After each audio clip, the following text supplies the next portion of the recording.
अगर कोई सरकारी जमीन है जिसका आपने केवाला करा रखा है, आपने उसका जमाबंदी कायम करा रखा है, यहां देख पा रहे हैं कि फर्जीवाड़े पर अब सीधी कार्रवाई। अवैध जमाबंदी करने वाले को अब जेल की हवा खानी होगी।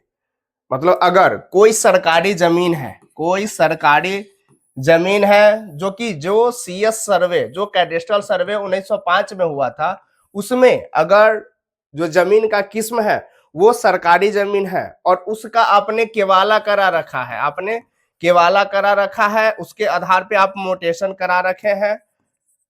और उसका जो है आप जमाबंदी कायम करा रखे हैं, उसी के आधार पे जो है आप जमीन का रसीद जो है वो कटा रहे हैं, उसको अवैध जमाबंदी जो है ठहरा दिया जाएगा और वैसे आदमियों को जो है जेल की हवा खानी पड़ सकती है। सरकारी जमीन पर कब्जा और फर्जी जमाबंदी नहीं चलेगी। मतलब अगर सरकारी जमीन है, उस पे आपका जमाबंदी है, उस पे बरसों से आपने दखल कब्जा कर रखा है, कोई घर बना रखा है, कोई पेड़ पौधा या अपना खेती बाड़ी कर रहा है,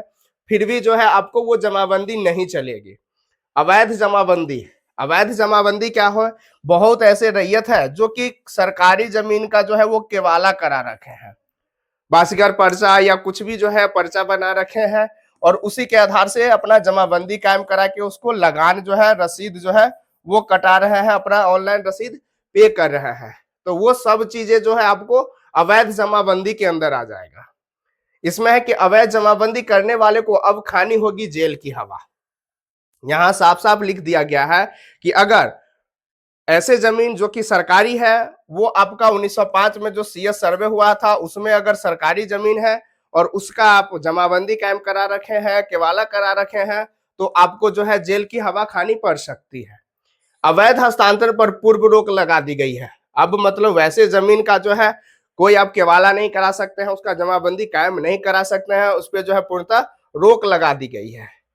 जाली कुटरचित दस्तावेज देने पर अनिवार्य एफआईआर।